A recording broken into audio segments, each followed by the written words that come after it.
Përshëndetje miq, uroj të jeni mirë dhe mirë se erdhët në kanalin tim. Unë jam Mandalina nga sofra ime. Sot kam përgatitur një nga ëmbëlsirat virale që në rrjet i ka bërë për vete të gjithë dhe vendosa ta provoj në shtëpi dhe për mendimin tim duhet ta provoni patjetër. Është një nga ëmbëlsirat më të thjeshta, pa pjekje, më të shpejta dhe me pak përbërës. Dhe mbi të gjitha në mënyrën më të lehtë të përgatitjes.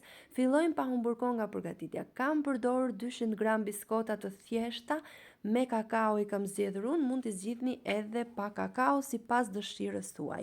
I thërmojmë kështu dhe i vendosim në një enë të thellë. Shtojmë 100 gram çokoladë të zezë, një lugë çaji me kanellë. Ndërkohë në një tenxhere ose tigan të thellë do shtojmë 300 gram qumësh dhe 100 gram gjalp dhe do ta vendosim të nxehet.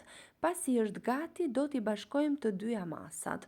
Do t'i përziejmë fillimisht me ndihmën e një luge dhe më pas do t'i frulojmë kështu si shihni në video. Nëse nuk keni një fruluese si kjo, mund t'i vendosni edhe në blenderin më të thjeshtë që ju gjendet në shtëpi.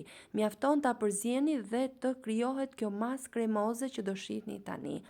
Dua t'ju kujtoj se nëse jeni i ri në kanalin tim, ju ftoj t'i hidhni një sy recetave të mia dhe nëse ato ju pëlqejnë, mos harroni të bëni subscribe dhe të shtypni butonin e ziles. Kështu do njoftoheni për çdo recetë të re të postuar. Çdo ditë postohet nga një recetë. Recetat e mia janë të thjeshta, të shpejta dhe përgatiten lehtë.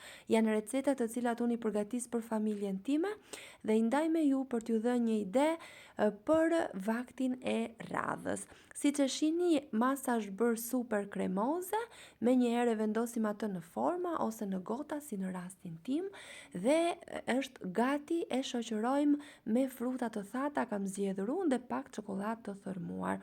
Në shtëpinë time e pëlqyer shumë, ndaj ju sugjeroj ta provoni dhe ta shijoni.